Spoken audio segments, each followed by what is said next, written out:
Per començar, volíem donar la bona tarda a tots i totes. Bona tarda també als secretes de la Policia Nacional que es troben entre el públic allà amagats. És broma, per vosaltres no. Ens alegra veure com cada any aquest espai va creixent de mica en mica. Cada any més entitats hi participen per compartir les seves lluites, per teixir solidaritats.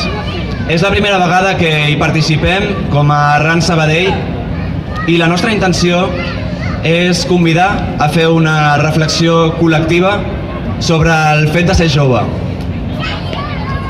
Les dificultats amb les que es troba el jovent estan vinculades amb les diverses desigualtats estructurals i és amb aquesta intenció, amb aquesta voluntat, amb la que hem convidat a una sèrie de persones que ens donaran els seus testimonis i faran petites actuacions musicals. Llavors us presento a la Marta, una jove dona i lesbiana.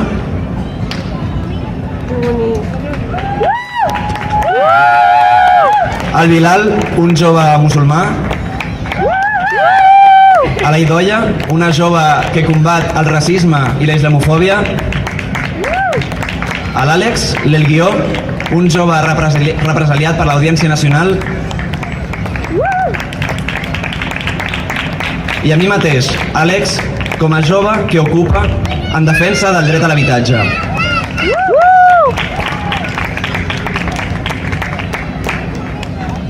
En 5 anys he viscut a 4 cases diferents, incloent 3 desallotjaments i 2 intents d'ocupació fallits.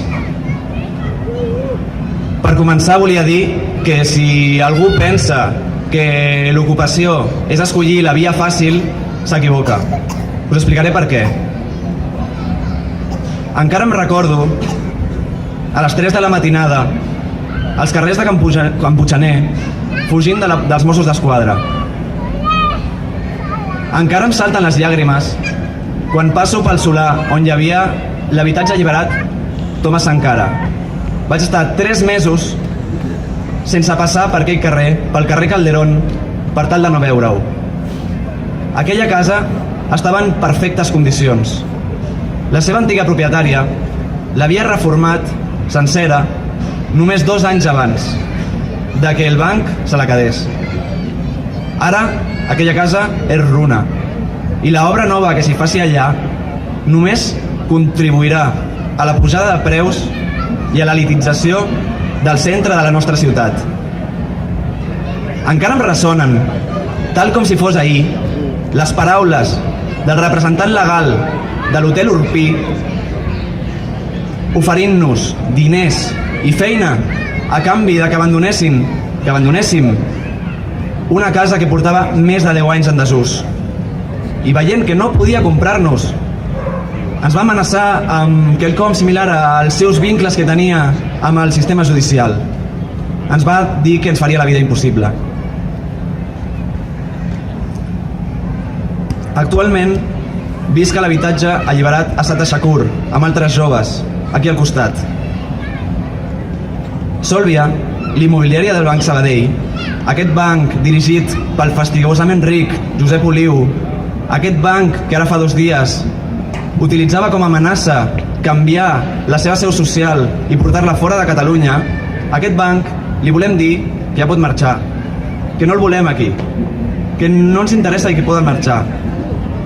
Pot desaparèixer, per nosaltres podria desaparèixer, però sobretot el que li diem és que quan marxi deixi el seu nom, el nostre nom, el nom de Sabadell aquí, i que pari d'atacar-lo amb les seves pràctiques. Aquest banc ja ha obert el seu procés per fer-nos fora de casa. Llavors, us diria, aquestes són algunes de les qüestions amb les que ens trobem, n'hi ha més. S'ha de comptar les mudances anuals, s'ha de comptar els intents d'intimidació per part de la policia, de totes les policies, s'ha de comptar els nazis, s'ha de comptar l'estat amb el que estan algunes cases quan hi arribem abans de que les arreglem, s'ha de comptar tantes dutxes fetes amb una regadora, s'ha de comptar la inseguretat, la incertesa, de vegades la por.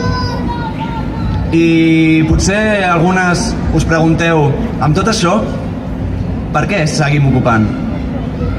Els motius són molts i molt diversos. Per començar, com a joves, quan volem emancipar-nos, se suposa que hem de pagar un lloguer, però resulta contradictori amb el fet de que per pagar un lloguer se'ns exigeixen unes condicions, o sigui, se'ns exigeix acreditar unes condicions d'estabilitat laboral que precisament només són accessibles per un molt petit percentatge del jovent de la classe treballadora. Però no només ocupem per necessitat, també ho fem per convicció. Per nosaltres, cada habitatge que alliberem, cada dia que passem a un d'aquests habitatges és una petita victòria.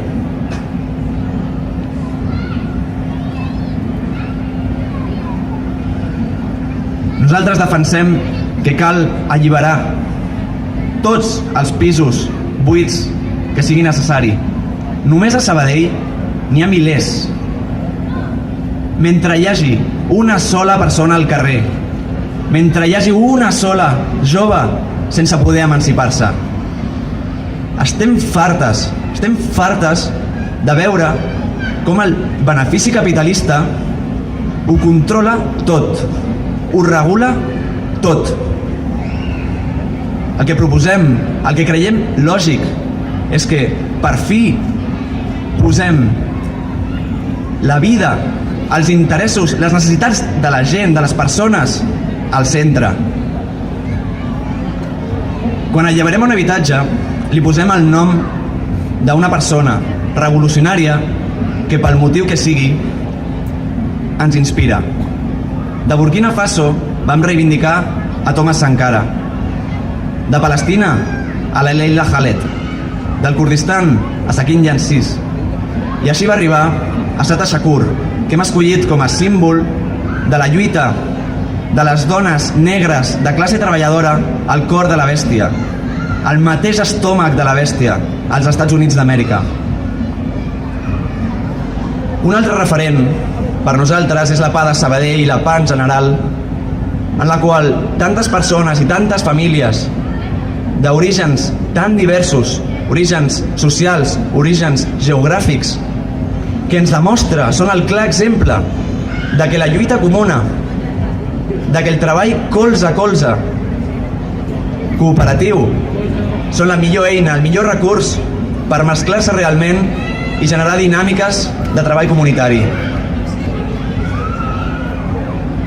I així es trenquen les lògiques de la competició i aprenem, a poc, a tenir-nos cura les unes de les altres. Aquesta cura per la comunitat, associada a la feminitat, aquesta cura a la comunitat està associada a la feminitat. Nosaltres també volem trencar amb això. Considerem lògic, veiem clar, que tothom ha de tenir cura de tothom. Som molt conscients de que les desigualtats de gènere, les violències masclistes, estan als nostres comportaments. I per això, des d'un pla personal, des del nostre lloc de vida, considerem que cal fer passes i generar dinàmiques de renúncia masculina i empoderament femení. Gràcies.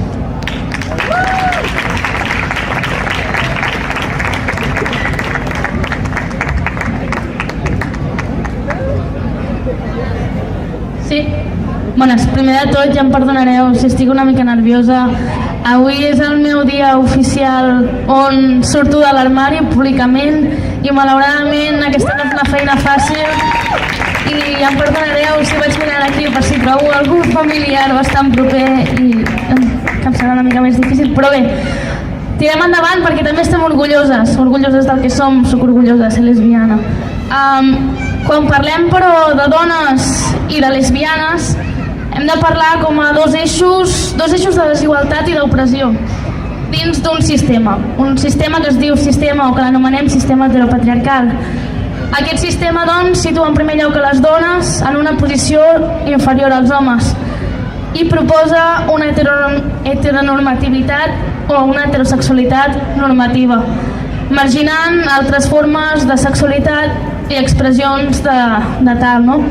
L'heteropatriarcat, per tant, podríem dir, així resumint-ho, que rebutja i discrimina les persones amb sexualitats diferents com la meva, com la de tants altres i tantes altres.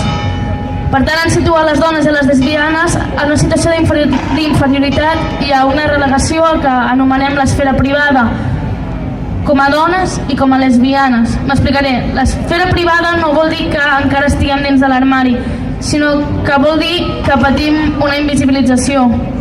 I la nostra única visibilitat, malauradament, és la de estar dins d'un marc de desig per part dels homes. Sempre estem relegades al desig dels homes. Un exemple, també volia fer una mica més vivencial, un exemple que a mi em va passar l'any passat a les festes de Gràcies, que mentre jo estava amb la meva companya i ens vam fer un petó, de cop i volta va aparèixer un home, ens va separar i ens va proposar un trio. Per tant, les lesbianes o el ser lesbiana no és vist com a quelcom seriós o una forma completa de desig, sinó que es té la sensació que és algo temporal i que en el fons encara ens segueixen agradant els homes. Per tant, patim d'una no comprensió. M'agrada molt recordar una frase de Simone de Beauvoir que diu que el hombre se siente más molesto ante una heterosexual activa y autónoma que ante una homosexual no agresiva. Aquí Simone ens està dient que encara se segueix veient com una forma de plaer el ser lesbiana, inclús és divertit i atractiu per a alguns homes. Podem veure que, per exemple, el porno de lesbianes és un porno enfocat no a nosaltres, sinó a ells. En aquest sentit, en el cas de les dones lesbianes i joves, la lesbianitat és vista com una moda, un joc bizarro entre amigues. Es veu més com una etapa de descoberta i no com un fi en si. El fi, doncs, seria acabar amb un home després de tota la juerga. M'agrada introduir, i crec que cal introduir l'eix de ser jove, ja que entra en joc una nova dinàmica. El ser jove, doncs, o la joventut, és una etapa vital on les persones que hi formem part es veuen desposseïdes de raó, d'opinió o fermesa en les seves eleccions. I així com el ser lesbiana, se li posa en qüestió qualsevol posicionament. Se'ns veu, per tant, com apassionals, movibles, en constant experiment amb el món i amb nosaltres mateixes. I aquí és quan apareix ja el combo de dona, lesbiana i jove. La que no ho té clar, la que està provant amb amigues, la que s'ho passa bé de tant en tant, i la maleïda frase, la de és una moda. És maleïda la frase perquè aquesta frase va ser dita per una persona familiar molt propera que em va fer molt mal. I tot venia amb un... Jo ja veia que i ja apuntaves que... Però jo crec que tot això és per l'ambient on et mous i els teus amics, vaja, que és una moda, no? I a pesar de tot em va fer gràcia, per dir-ho d'alguna manera, també el ja veia que i el ja apuntaves que, perquè també les lesbianes són vistes com unes dones que no estem adaptades a la feminitat normativa. És a dir, que se'ns atribueixen unes actituds, unes maneres de fer i uns gustos més enllà de la sexualitat que ens defineix. Clar exemple, la butch, la camionera. Tu quan penses en una lesbiana penses en la camionera. I som els bitxos raros que no ens hem adaptat a la societat. Però aquí hi ha un problema i és que les lesbianes són plurals. No estem fetes d'una mateixa manera, no pensem totes ni ens agrada totes el mateix. Al igual que, com deia Monique Wittig, que no podem parlar de la dona en tant que crea una imatge falsa del que és ser dona, sinó que hem de parlar de les dones en tant que són moltes i de moltes formes diferents. Tampoc podem parlar de la lesbiana, sinó que hem de parlar de les lesbianes. I aquí algun dels highlights que també ens han dit és el no sembles lesbiana o ets molt guapa per ser lesbiana, que personalment a mi mai me'ls han dit perquè sí que semblo lesbiana i perquè ni sóc guapa ni tampoc vull seguir el cànon de bellesa socialment imposat.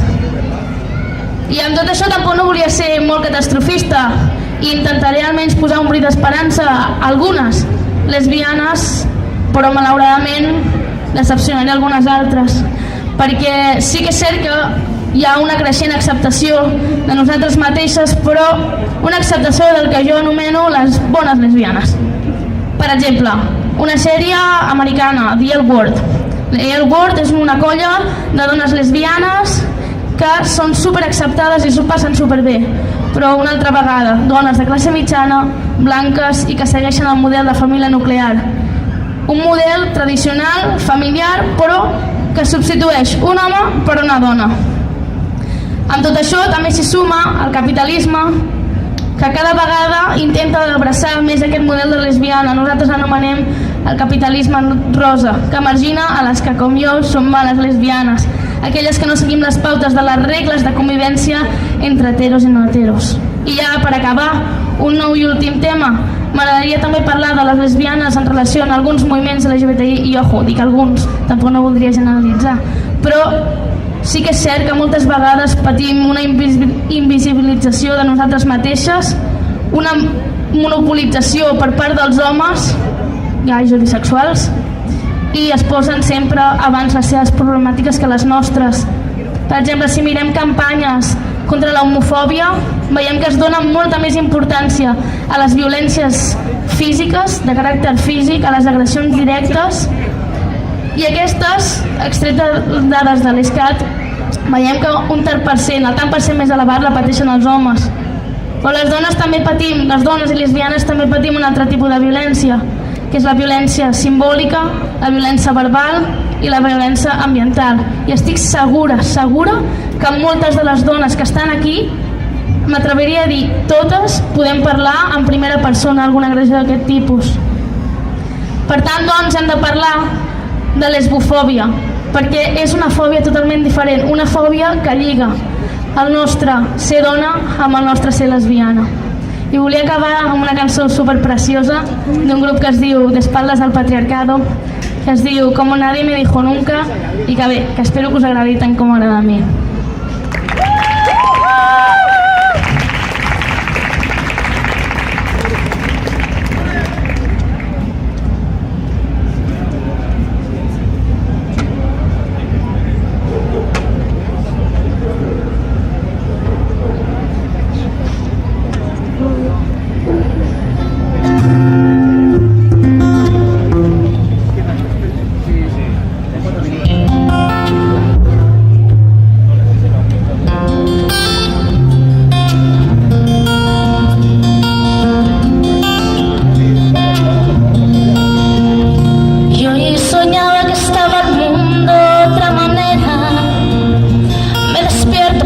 A mi lado ya no es un día cualquiera, y no es que lo diga yo solamente, es que el mundo en el que vivo se devuelve y se retuerce al pensar.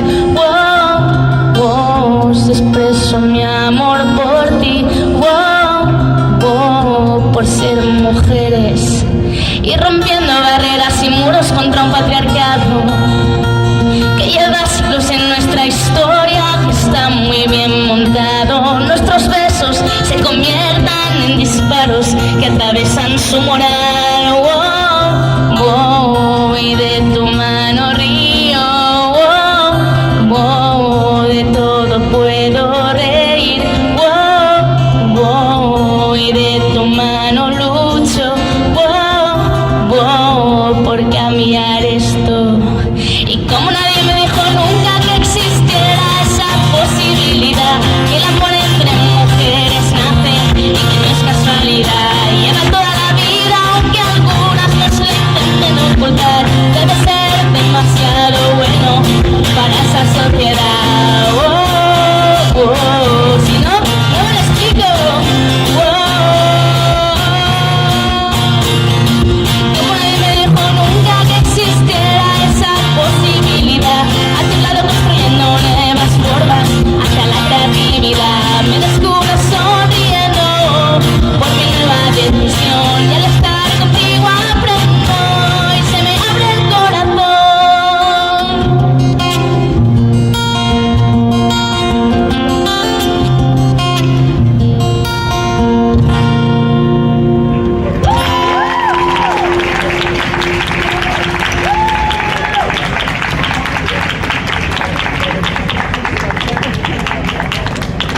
Companya Marta, que demano un gran aplaudiment un altre cop, si us plau.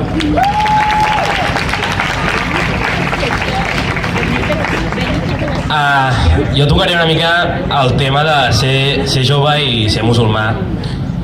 Realment, el moment en què estem, després de tots els atemptats que hi ha hagut, doncs realment és veritat que es fa bastant dur. Veure com tot el que has estat treballant, construint, no?, per integrar-te, per intentar treure la imatge, no?, que totes les persones, els prejudicis que tenen sobre l'islam, i veure que tan fàcilment, no?, es pot trencar tot això és realment dur, no?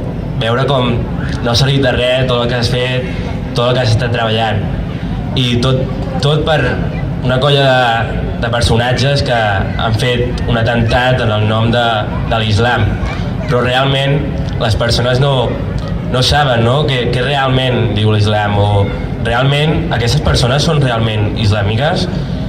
I bueno, hi ha un versicle que diu que qui mata a un ser humà és com si matés a la humanitat sencera.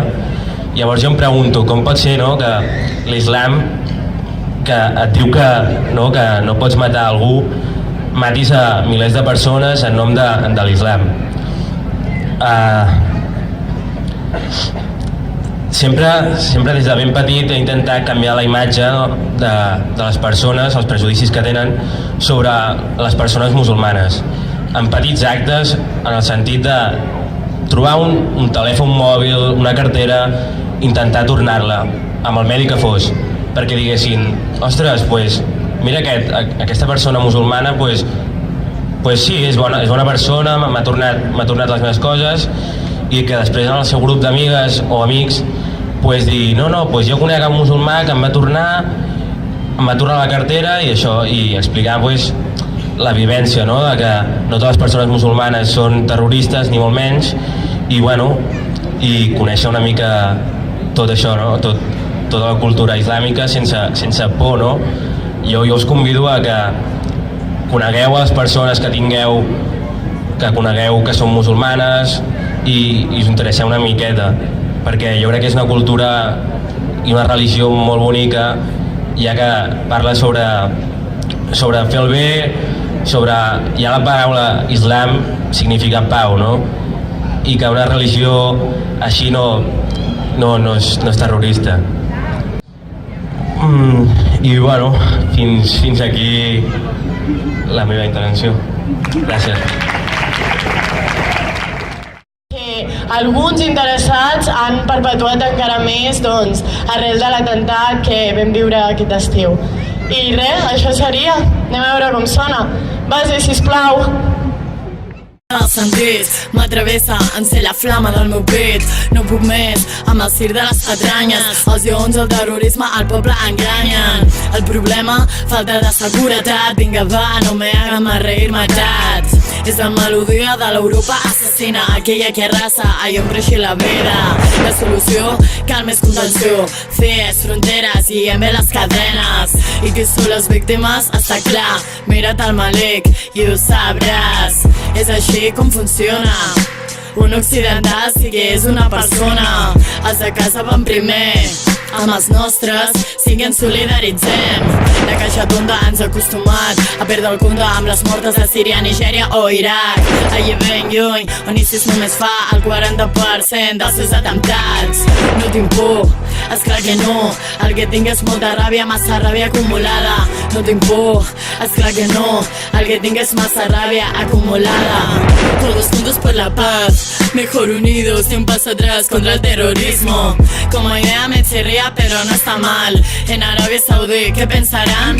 Y es que Felipito vivo la pau, no trafica amb armes. I és que Felipito, Principito el preparado, qui vol la pau no té les massacrades per les companyes encausades, les que lluiten ni oblid ni perdó, ni Rajoy ni Borbó. Fora dels nostres carrers i emporteu-vos la burgesia catalana. Només us tindrem al costat si és en paper que per avall amb la fatxa cremada. Els vostres maleïts mitjans aliats són manipuladors i difusors d'islamofòbia. L'odi que propagueu ens mata el poble, són les vostres guerres i són les nostres mortes. Posaré una flor al madero torturador només perquè faci menys pudor. Els vostres gossos no són els nostres salvadors, els pobles construiran temps millors. Només els pobles units construir antes millors. Gràcies, penya!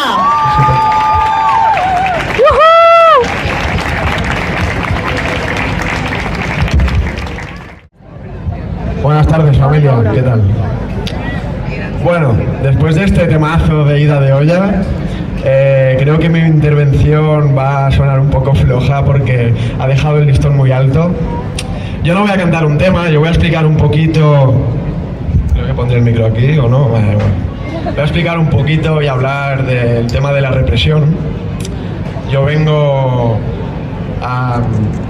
como encausado de la Audiencia Nacional y para hablar un poco y explicaros qué implica esto con el hecho de ser joven, ¿no? ¿Qué implica esto en la juventud en general y qué implica a nivel personal? La represión. ¿Os habéis preguntado alguna vez por qué existe la represión? ¿Por qué existe la represión en este estado? Yo cada vez que pienso en represión se me viene a la mente una cosa: lucha. Y es que alguien dijo una vez que si hay represión es porque hay lucha. ¿Qué quiere decir esto?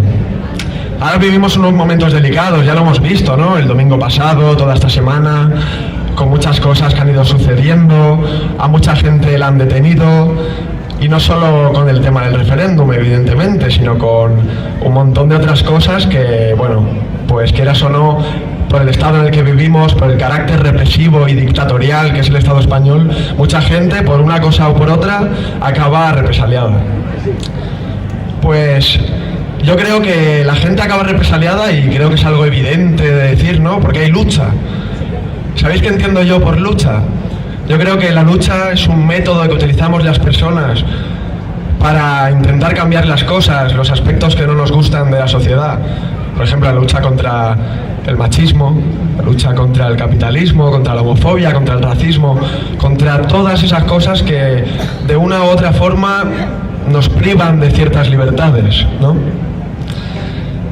El problema de la lucha es que hay un grupo reducido de personas, llámese Estado español, llámese gobierno, llámese Audiencia Nacional, que van a intentar frenarla. Van a intentar frenarla, esa lucha, porque ese grupo minoritario, esa minoría, considera que nuestra lucha es ilegítima, es una lucha que no es digna, es una lucha que realmente hace peligrar su situación privilegiada.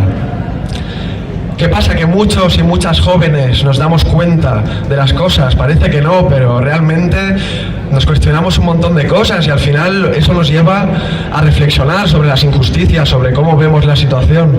Eso nos lleva a intentar aportar nuestro granito de arena. En mi caso, una forma que tengo yo de luchar, que podéis estar de acuerdo o no, pero para mí, a mí me gusta cantar, me gusta escribir y me gusta hacer canciones de rap. Y eso lo hago con dos objetivos. Uno, que es más personal, tiene que ver con el desahogo. Yo creo que a la hora de escribir ciertas cosas que veo, las injusticias y cómo veo la realidad, es una forma que tengo yo de desahogarme, de liberarme. Pero la más importante, y ese es mi objetivo principal, es que escribo porque quiero concienciar al resto. El rap nació en los barrios marginales de Nueva York con esta intención, con este objetivo. Y es que ahí los raperos querían informar a la gente, al pueblo, al barrio, de las cosas que estaban pasando, de las injusticias que había. Y es un poco lo que yo trato con mis canciones. ¿Qué pasa? Que a ese grupo reducido de personas, llámese Audiencia Nacional, llámese Estado español, llámese como queráis, les duele, les pica, porque ven que estas letras, estas canciones pueden llegar a más gente, pueden llegar a otros jóvenes y hacer que se pregunten cosas y que intenten aportar a la lucha, intenten cambiar la realidad que ellos no quieren. Es por eso que, por estas canciones, hace menos de un año, la Policía Nacional me vino a buscar a la universidad. Os preguntaréis, coño, hostia, este chaval, ¿no? Este chaval le han ido a buscar a la universidad, pues me vinieron a buscar a la universidad y me citaron en la Audiencia Nacional acusado de 3 delitos por hacer canciones, por escribir canciones. 3 delitos que en total podrían sumar una condena muy grande, pero que al final, por una cosa o por otra, acabó siendo uno. Y es que lo que yo veo como concienciar a la gente denunciar las injusticias, los desahucios, el paro, la miseria y la precariedad que vivimos la clase trabajadora de este país, lo que yo veo como eso, la Audiencia Nacional lo ve como enaltecer al terrorismo. Porque claro, para ellos terrorismo significa que cada uno de nosotros y nosotras actuemos para cambiar esa realidad, cuestionemos su régimen. En esas estamos. Entonces, mi intervención de hoy va un poco a decir cómo se vive siendo un joven, ¿no?, de 23 años, yo trabajo, yo estudio, cómo se vive y qué implica para mí, para la juventud, estar represaliado por la Audiencia Nacional. Y muchos esperaréis que diga, bueno, es que estoy súper jodido, mi familia está preocupada, tengo que pagar 5.000 euros de multa, me esperan 2 años de cárcel. Pero realmente las implicaciones van mucho más allá. Y es que la Audiencia Nacional no solo me ataca a mí, está atacando a la libertad de expresión, que es un derecho de todos y de todas. Está atacando a todos y cada uno de vosotros. Está privándonos de un derecho que hemos conquistado con sangre. Y realmente estas implicaciones lo que hace es que el día de mañana cualquiera de nosotros o nosotras, cuando coja un micrófono para hacer una canción, se eche para atrás, por miedo a las represalias, por miedo a muchas cosas que realmente, pues sí, evidentemente son jodidas, está claro. Al final todo esto puede resumirse en una frase que dice: nos reprimen a nosotros para asustaros a vosotros. Gracias. Y ya, para acabar, quería cantaros un temilla así a capela, sin base ni nada, que es un poquito corto y es la canción que escribí, bueno, cuando pasó todo el tema de la Audiencia Nacional y tal, que, bueno, pues muestra un poco, pues, cómo me afectó y la denuncia que yo hago respecto a esta injusticia y a esta barbaridad de querer meter a unos jóvenes en la cárcel por escribir canciones. Dice así: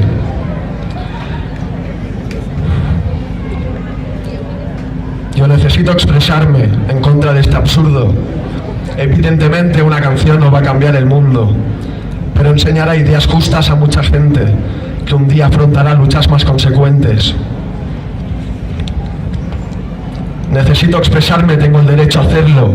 Por supuesto, plasmo rabia en mi cuaderno. Si salís por la tele con lujos presumiendo, mientras sufren barrios ahogados en el infierno. Claro que siento odio hacia un Estado que a miles de familias sin techo ha dejado. No esperéis recoger cariño en el lugar donde tanto dolor habéis sembrado. Claro, nosotros somos radicales, pero no el maltrato en plazas a inocentes animales. Vale, mis letras demasiado se pasan, no como vuestras bombas en la franja de Gaza. Nazis hablan de raza aria tan tranquilos, y yo si lo denuncio acabo perseguido. Sean bienvenidos a la unión hipocresía, donde si no tienes un duro eres mercancía. Apología a la droga y al machismo, pero luego soy yo el que enaltece al terrorismo. Raperitos hablan de maltratar a mujeres y las dejan como a inferiores seres. Eso no merece vuestra atención, pero sí 13 chavales gritando revolución.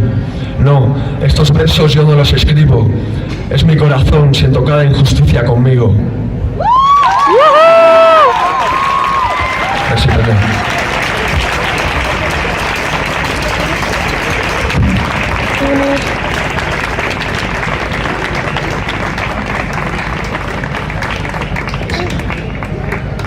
Hola? Vale. Bueno, ara a mi em toca el marrón de fer la conclusió després de les 4 intervencions dels meus companys i companyes. Us demano que no sigueu molt durs i a veure què tal. Després d'escoltar el testimoni de les companyes i companys, la conclusió podria ser que no estem soles.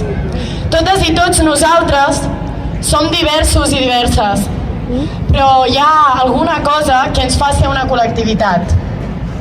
En el nostre dia a dia vivim en unes estructures que ens venen donades, que reproduïm perquè és el que hem après a ser infants i joves, deixant-nos ben clar què és el que està bé i el que no. En ocasions aquestes normes immòbils ens han incomodat i en altres ens han privat de vides dignes, de vides que vulguem viure. Haver après que el món és així ens uneix, però també ens uneix i sobretot la voluntat de trencar amb tots aquests esquemes i fer caure aquells que els perpetuen i se'n beneficien. O se suposa que l'únic vàlid és ser un home heterosexual, blanc, adinerat, amb treballadors a qui explotar, amb una hipoteca, cotxe, esposa, 2 infants, un nen i una nena, està clar, camerosos del senyor sense cap discapacitat i amb un gos. És això l'únic vàlid?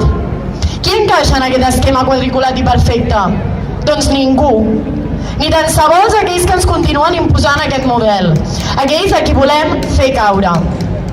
Ells són abanderats de l'odi i de trepitjar a qui calgui per a mantenir i augmentar el seu poder. Els mateixos que anomenen normalitat a mantenir els seus privilegis, aquells que cal que combatem des de la nostra diversitat. Deixem, doncs, de fomentar l'odi entre nosaltres. No desconfiem del nostre veí musulmà. Solidaritzem-nos amb les mortes de França, però també amb les de Síria, amb les de Nigèria o amb les d'Iraq. No revisem les converses de mòbil de la nostra nòvia, ni la forcem a tenir sexe si ha dit que no, perquè no és no. No deixem de sortir amb un amic o amiga que ens ha dit que és gay o lesbiana per si s'enamora de nosaltres. Ni pares i mares digueu als vostres fills que és una etapa. Perquè si estem dividides, els estem regalant la victòria. Som el poble, travessat per diferents desigualtats, explotats i de qui se n'aprofiten governs i poders econòmics, aquells masclistes, classistes, xenòfobs, racistes, feixistes i homòfobs, assassins de gent, destructor de la nostra terra i de la nostra natura, coartants de drets i llibertats socials i polítics. Ells són aquells que ens tracten com a peons d'un món que veuen com una partida d'escacs, en què les obreres perjudicades o mortes són danys col·laterals assumibles i qualsevol dissidència o crítica una molèstia fàcil de silenciar i aplacar. Però la partida continua. Davant d'aquesta realitat, davant d'ells, sigui qui sigui, Trump, Rodrigo Rato, Pujol, Rajoy, Putin, Bustos, Banc Central Europeu, Unió Europea assassina i racista, poders eclesiàstics, la patronal, els grans sindicats com comissions obreres o UGT que han traït el poble, els tribunals manipulats i que usa la llei per reprimir el poble, els cossos policials mercenaris, siguin Mossos, sigui Nacional, sigui Guàrdia Civil, davant tots ells, enfront als abanderats de l'odi, la nostra millor arma serà la unitat. La tendra i solidària unió de totes les que volem acabar amb les opressions i desigualtats que fan d'aquest món un món miserable, donant importància a totes elles. La unió dels pobles que es volen lliures i decidint el seu futur. La d'aquells que estan farts de plorar les mortes de les guerres cruels i interessades en què només perd el poble. La unió de les que posen la vida i l'amor al centre. La unió dels pobles que han perdut la por. Perquè som moltes més que ells, les que no encaixem, les que som diverses i rebutgem aquesta normalitat, aquesta falsa pau que ens condemna a la misèria. Som desviades, rares i precàries. Som moltes més que els enemics del poble. I les joves també tenim molt a dir en tot això. Així pensem arran i per això estic tan orgullosa d'estar aquí amb les meves companyes, donant veu a tantes joves, donant veu a tantes lluites. I és que, com deia Salvador Allende, ser jove i no ser revolucionari és una contradicció quasi biològica. I avui sabem que quan tots els pobles despertin, serem el seu pitjor malson i guanyarem. Gràcies a totes i tots. Bona nit.